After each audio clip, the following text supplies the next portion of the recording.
So we're having now Samuel Lebens from Haifa University. Is going to talk about the end of metaphysics. Okay. Hi, everyone. So, at the end of metaphysics. I'm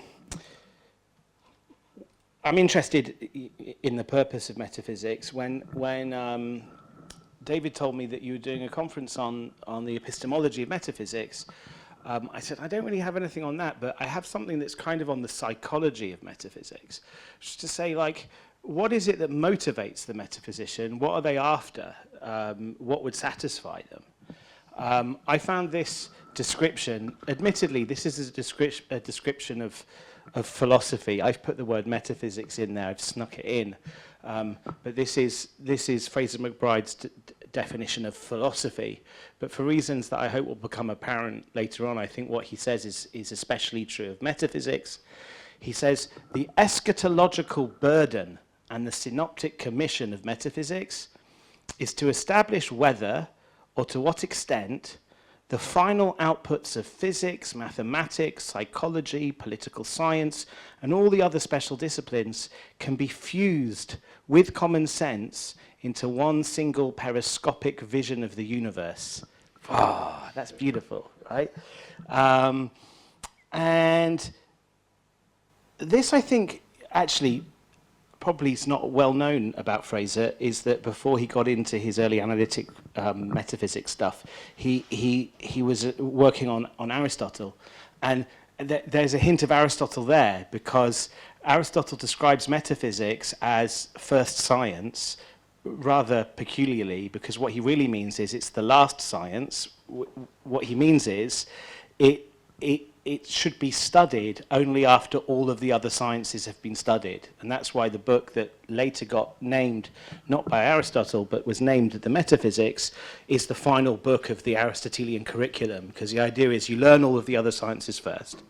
And when you've kind of finished all the other sciences, the job of the metaphysician is to kind of put the whole thing together, right? To take all the inputs of all the other sciences and to arrive at this single periscopic vision of the universe. I'm inspired by that quote. I also think that Robert Nozick's distinction between arguments and explanations is useful. He says that philosophical arguments can only be so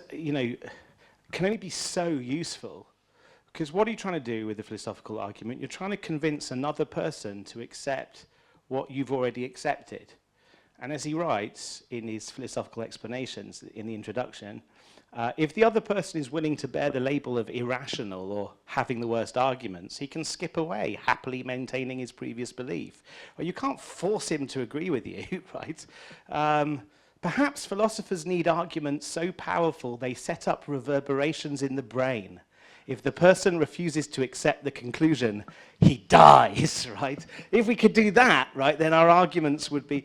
So he makes a distinction between the Bureau of Home Affairs and the Bureau of Foreign Affairs, right? Misrad HaChutz and Misrad Pnim, the Home Affairs Office and the Foreign Affairs Office. Philosophical arguments are exercises in foreign affairs, because you're trying to get other people to agree with you, whereas philosophical explanations work in the Bureau of Home Affairs. They're trying to order your own beliefs. And for the purposes of this talk, I'm only really interested in metaphysical explanation rather than the purpose of metaphysical argument, right? So I'm working in the Bureau of Home Affairs. And I think it's useful to distinguish two dimensions of explanation, because I think there's a tendency among the so-called groundhogs to think of only one dimension of metaphysical explanation, but there are two important dimensions of metaphysical explanation, as I'll try and explain. I call them horizontal and vertical. Horizontal explanations have to do with removing contradictions from among the set of your beliefs, or removing the appearance of contradiction when such appearances emerge. In this way, you explain how your beliefs can be true together. Other tasks of horizontal explanation include the provision of perspicuous definitions. And the attempt, this is what Bertrand Russell was doing with the theory of descriptions, uncovering the implicit logical form of the things that you regularly, unthinkingly endorse. So horizontal explanations include the attempt to uncover your own ontological commitments by revealing the sometimes hidden logical form of your beliefs. In this way, you come to understand your own beliefs more thoroughly. That's horizontal explanation. Vertical explanation is about the provision of foundations for your beliefs. Once again, and because we're only working in the Bureau of Home Affairs, we start with the proposition that we already believe, P, and we try to produce foundations for it by deducing it from some independently plausible hypothesis, Q. Again, I mean, I'm showing my roots in Russell studies, but Russell called this process mathematical induction. He said, well, everybody, even before they read Principia Mathematica, knows that 2 + 2 = 4. Right? They don't know all of the axioms of logic, but you hypothesize the axiom as a proposition that entails the thing you already knew, and you hypothesize it to serve the role of a foundation. This results in the albeit tentative hypothesis that Q is what explains P. And there is a kind of caricature of Russell in his logicism, that he wanted all of the axioms of logic to be self-evident. But there are two things to say about this. First of all, he says, like, even if something's self-evident, that doesn't mean that you know it straight away. It doesn't mean there's no work to be done.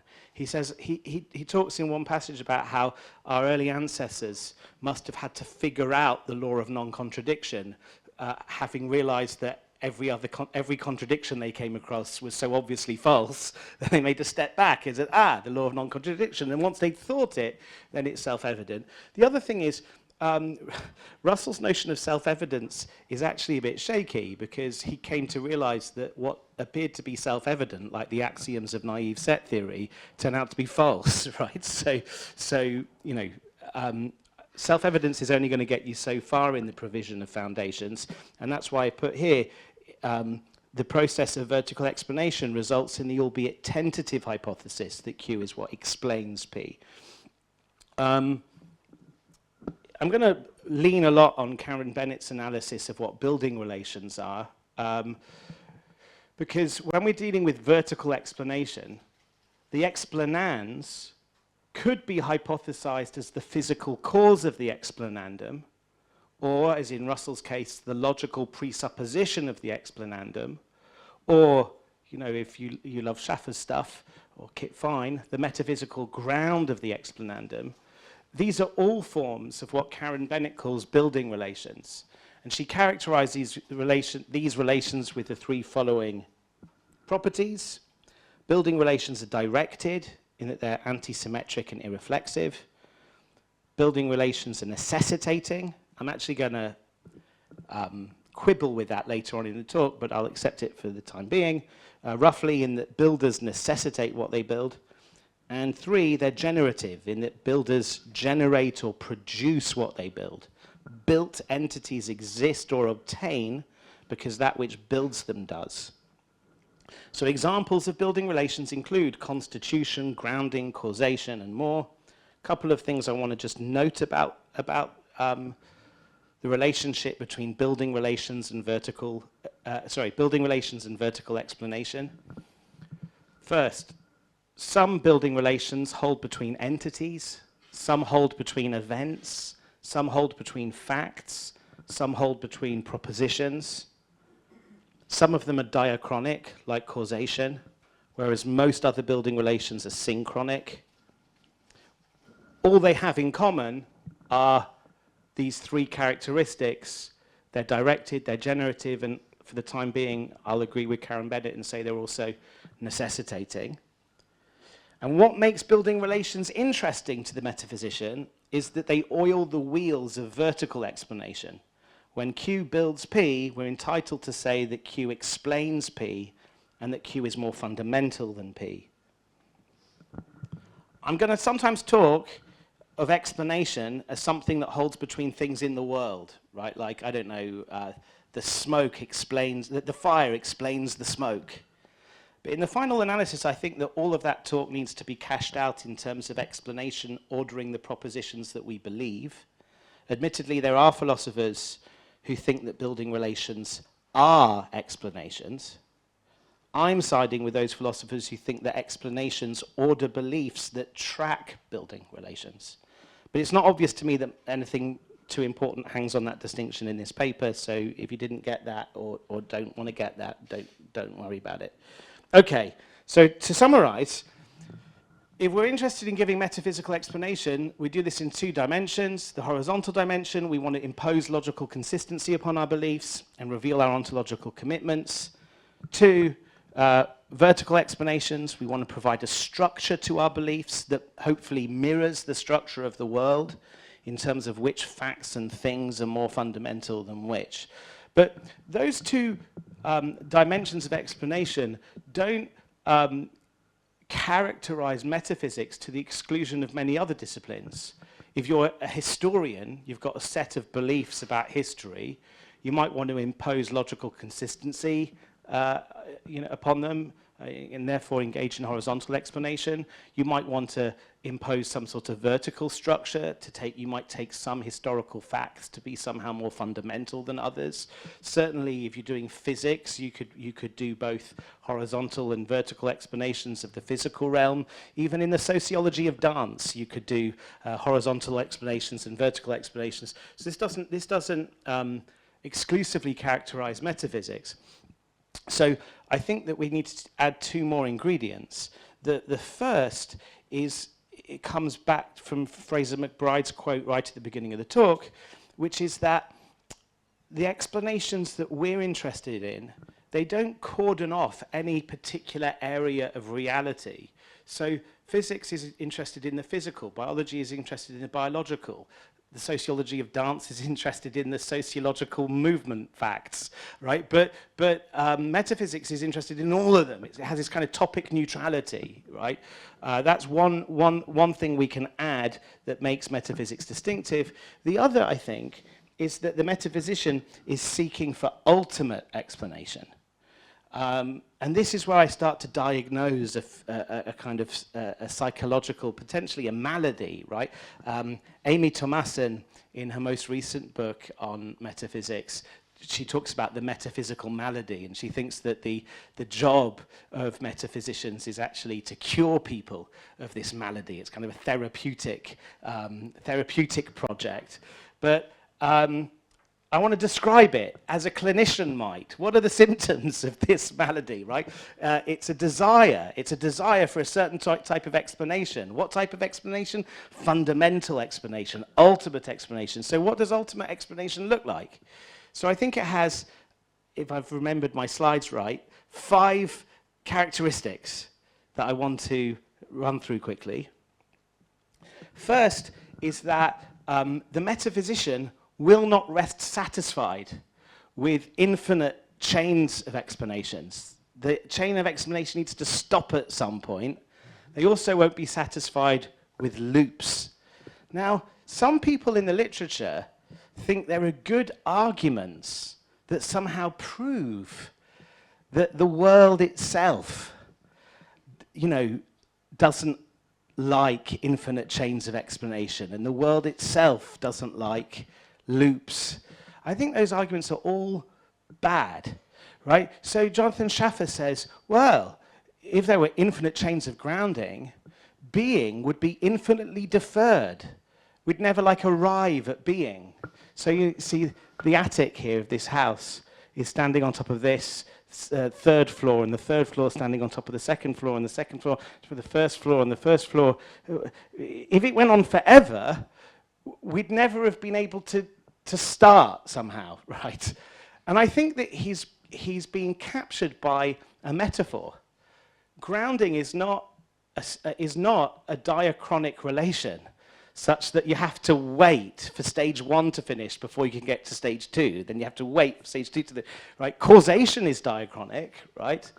And if you whatever, if you don't think infinities can be completed, and you think causation is diachronic, you might have the recipe there for a cosmological argument for the existence of a first cause, because how did we arrive at this link in the causal chain if the causal chain is spread out through time and infinities can't be completed or something like that.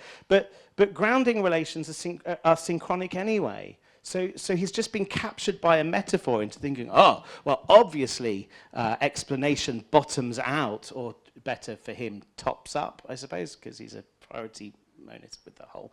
But obviously explanation bottoms out, tops out somewhere after a finite number of steps, because otherwise we wouldn't have been. And that just seems wrong to me. Another argument you get, Ross Cameron says, well, if you have an infinite chain of explanations, each link in the chain is explained by the link before it, but the chain is not explained. And I'm not all that sympathetic to that either, because what is a chain? It's just loads of links. And if each link is explained, then there's no like extra fact above and beyond the facts to explain it. So it's not obvious to me that, again, that, you know, Kit Fine has this quote where he says something like this. It's literally almost as glaringly bad as this, and I really admire Kit Fine, but nonetheless, he says something along the lines of, an explanation that is either loop-like or infinite wouldn't be satisfactory, and therefore would be false, or something like that, as if like the world cares about what satisfies Kit Fine, and so because since Kit Fine wouldn't be satisfied, the world must you know, get into shape. Right. Nonetheless, I'm actually on their side. Okay. I just don't think there's any argument that tells us a priori that our satisfaction requirements will be met by reality. But I'm trying to characterize what we might be calling the metaphysical itch, and it seems undeniable that the metaphysical itch just isn't scratched by chains of explanation that are posited to be infinite or loop-like. That's just a psychological datum, not a metaphysical one. Okay.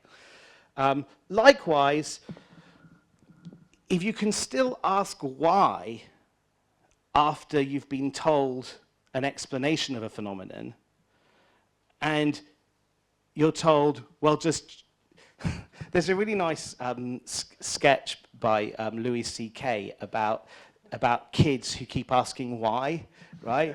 And they go, you know, can I go out and play? No. Why? Because it's raining. Why? Because water's falling out of the sky.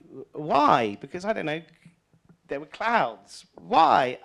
I don't know. I don't know anything more about meteorology. Why? Well, because I didn't pay attention at school. Why? Well, because I was stoned all the time. Why? Well, because my parents didn't like me. Why? Because I was an accident. All right, and he goes on and on and on, and at some point it gets to like, why? Well, because some things are and some things aren't. And the kid goes, why?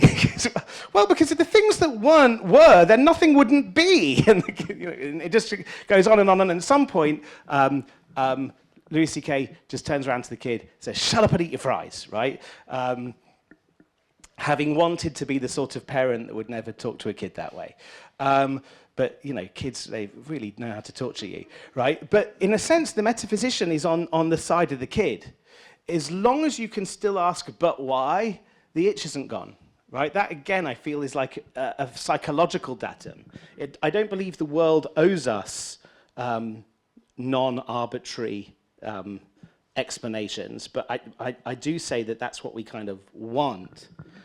Third characteristic is, I think ultimately the metaphysician wants to answer, or at least respect the question, why is there something rather than nothing?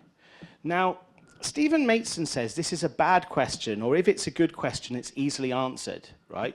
So the question, if you want to put it more perspicuously, is really better asked, why are there particular concrete contingent beings rather than none? or something like that, right? And he says, well, that's easily answered, says Stephen Mateson. Just find some particular contingently existing concrete being, like a penguin, and say, I'll tell you why there are some concretely contingently existing beings, because there are penguins. Well, that's fine. He thinks that answers the question, right? Well, it does, but then you might ask, but why are there penguins? And then Steve Mateson says, well, we can tell an evolutionary story about why there are penguins. But then you can ask, well, why are there biological facts at all? And at some point, Stephen Mateson says, well, I don't owe you a complete explanation. He gives an example of like a house is burnt down and the insurance company comes round to figure out what was the cause of the fire, and they determined that it was faulty wiring. Well, that's an incomplete explanation, right? Why was it faulty wiring? Well, because the electrician wasn't paying attention. Why wasn't the electrician paying attention? Well, because he has a really bad marriage, right? Why does he have a really bad marriage? Well, because his wife's an alcoholic. Well, why is his wife an alcoholic? And you could go on, and unless you get all the way back to the Big Bang, you don't have a complete explanation. And Stephen Mateson says, but no one would criticize the fire report for not including the Big Bang in the causal etiology of the burning building. So why do I owe you an explanation in answer to why is there something rather than nothing that goes all the way back to the Big Bang? I'll give you a partial explanation. Partial explanations are fine. And my response is like, well, yeah, but not if you're doing metaphysics, right? Because like fire investigations cordon off some subsection of reality. Physics cordons off a section of reality, unless you're like a hardcore physicalist and it just includes everything. Biology cordons off some area of reality. The sociology of dance cordons off some area of reality, but metaphysics doesn't, and therefore that's not satisfactory. So it needs to answer those. Finally, or almost finally, penultimately, there's this problem of redundancy. I don't want to get into it too much because I want to leave time for questioning. Michael Della Rocca thinks that a lot of people in the grounding literature end up with otiose metaphysical posits because the thought would be if A grounds B, then A contains everything necessary for B. So why posit B? Just make do with A, which kind of has within it, so to speak, whatever's needed by B. So, I need B in order to ground C. But Della Rocca's still not convinced, as he says in the bottom there, since A is so very rich, it already contains both B and C. If C is explained by and thus latent in B, and if B is latent in A, then C is latent in the fundamental thing A as well. And in fact, Schaffer acknowledges in response to these sorts of worries that, quote, there is redundancy in what exists. And that's a bit ugly. And I think, that doesn't really satisfy the metaphysical itch. Some people have tried to respond with blobjectivism, which is that there is one object, just one object, right, A, which contains B, which contains C, and it's all there. And somehow our everyday ordinary beliefs come out true, but we just need to radically reinterpret them all or something like that. And that could be, but I think that such a revisionary metaphysics offends against this notion of working within the Bureau of Home Affairs. We want to be as non-revisionary as we can be to our starting point, and I think blobjectivism doesn't get you there. So I'm going to posit 5 constraints. Explanation can't have an infinite or loop-like structure. It can't have an arbitrary endpoint. It can't leave the ultimate question, why is there something rather than nothing, unanswered. It needs to avoid the problem of redundancy. But there's another thing I think it needs to avoid, and this is the final thing.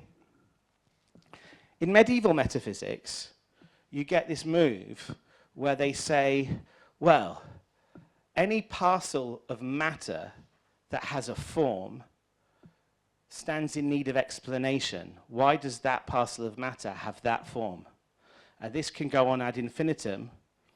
The first cause must transcend the distinction between matter and form, because if the first cause was matter with form, you could ask, well, why does it have the form that it has?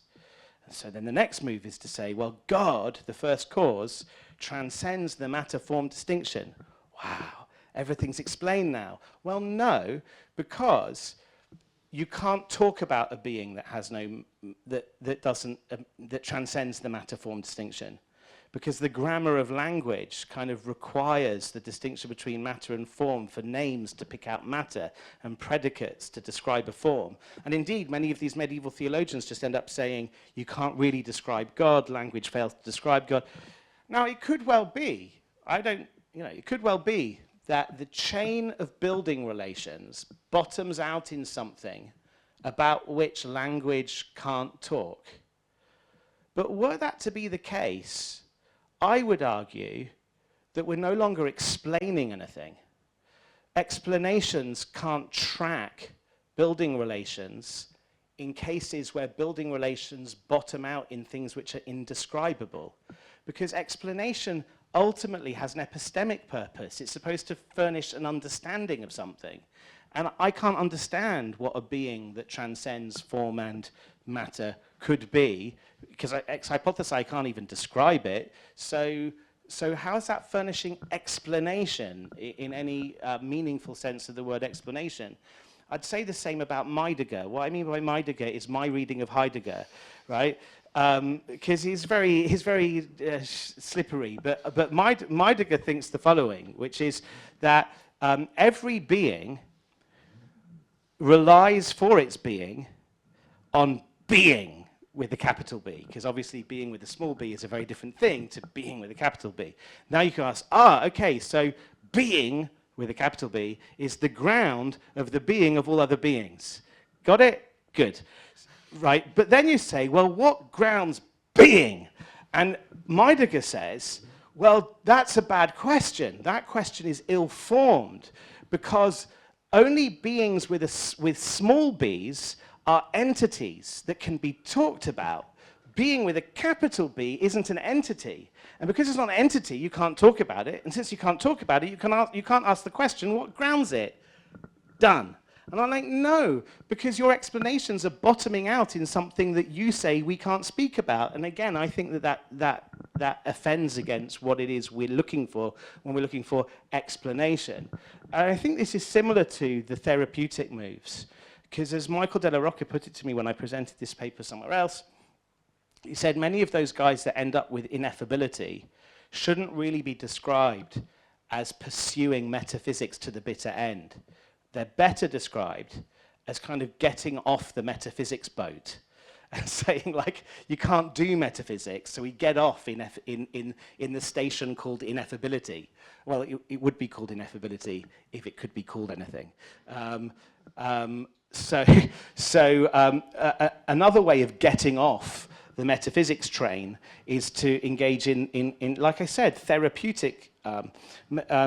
Amy Thomason thinks that with sufficient conceptual engineering, we can dissolve most of what seem to be distinctively metaphysical problems. And in so doing, we cure the metaphysician of her metaphysical malady. And she argues that's what metaphysics should really be about. I argue that that's not doing metaphysics, that's undoing metaphysics. I mean, that might be the right thing to do, right? You know, it's curing us of this malady, but it's not doing metaphysics. Have I finished with the time? At least 2 minutes, good. What I do in this paper, because I've only just done the setup, what I do in this paper is I make the absurd claim that the only thing that could really satisfy the itch so described is a personal theism. Okay. There's a lot to describe in the paper. I can't explain why I think that to the end point, you know, right now. I don't have enough time.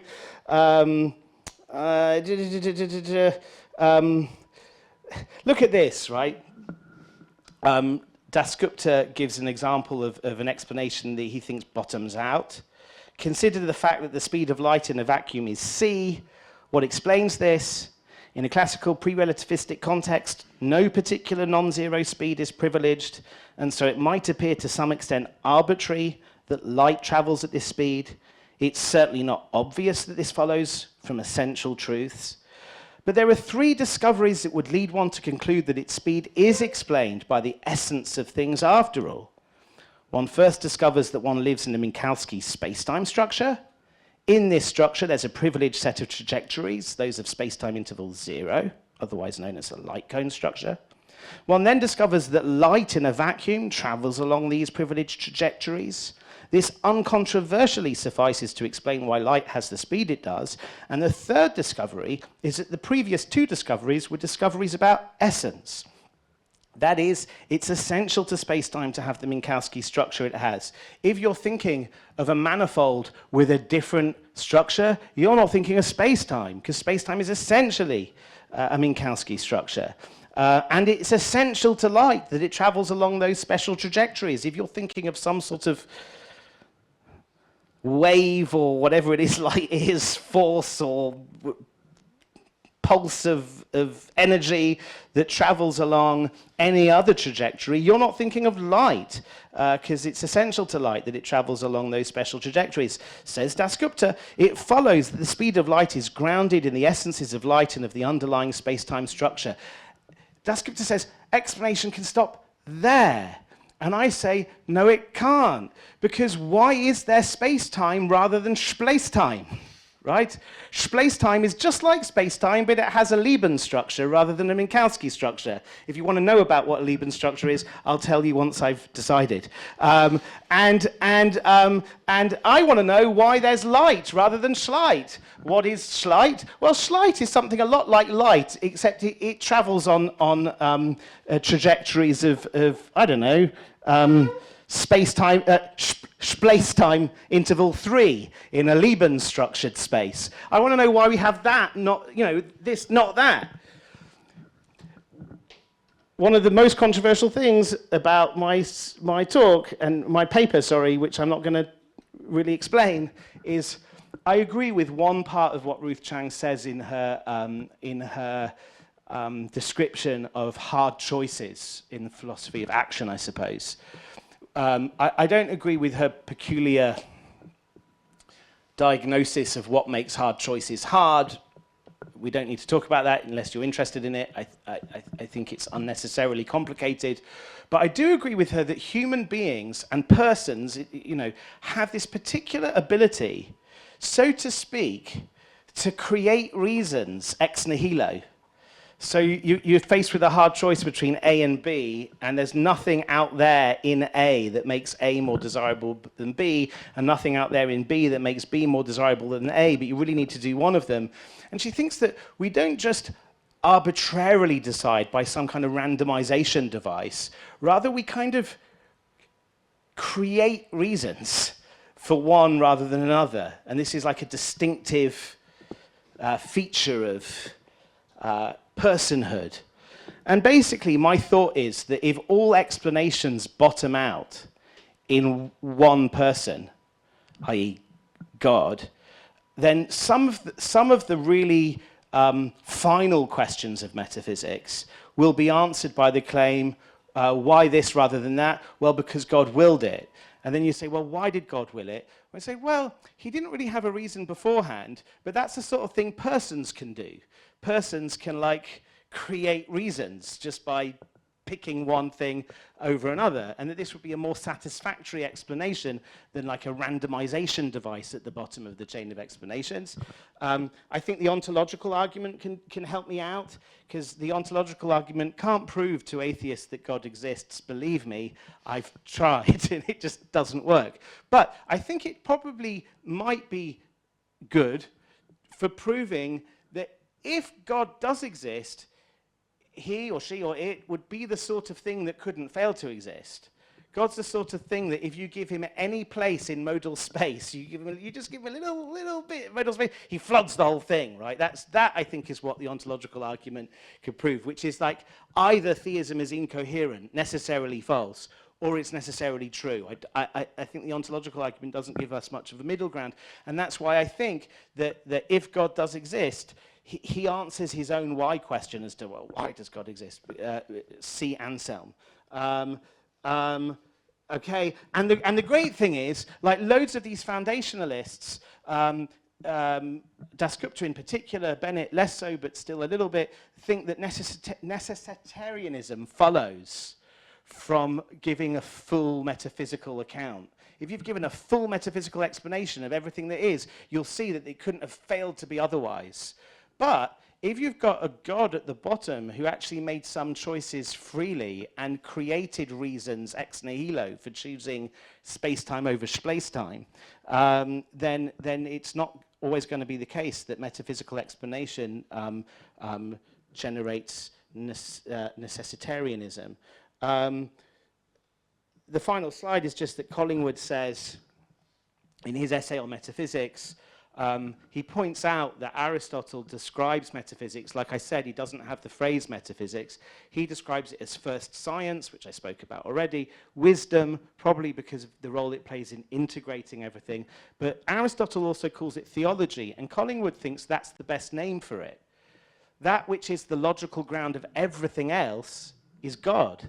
The most adequate, explicit, and easily intelligible name for the science, which in its relation to other sciences, alternatively called first science or wisdom, the name which tells us what it's about is therefore theology. So, in a nutshell, this is now the end of metaphysics, right, is the following conclusion. What I've said should be amenable, obviously, to theistic metaphysicians. It should also be amenable to atheists who are skeptical of metaphysics, because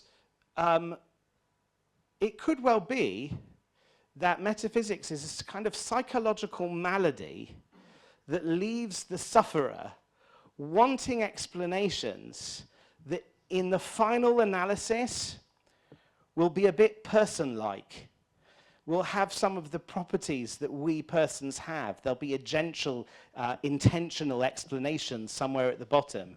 And if they don't have them, they're not satisfied. And I'm sure we could put metaphysicians on the couch and psychoanalyze what it is about them. Perhaps it's a type of narcissism that leads them wanting to find their reflection in the foundations of everything. And rather, what we should do is cure the metaphysician this malady and say that, you know what, partial explanations are fine. We shouldn't imagine that we're going to be able to explain everything. But I think that if you do that, you should call it metaphysics, because it's not really metaphysics, because it's not in that tradition that Aristotle was working. There you go. Thank you.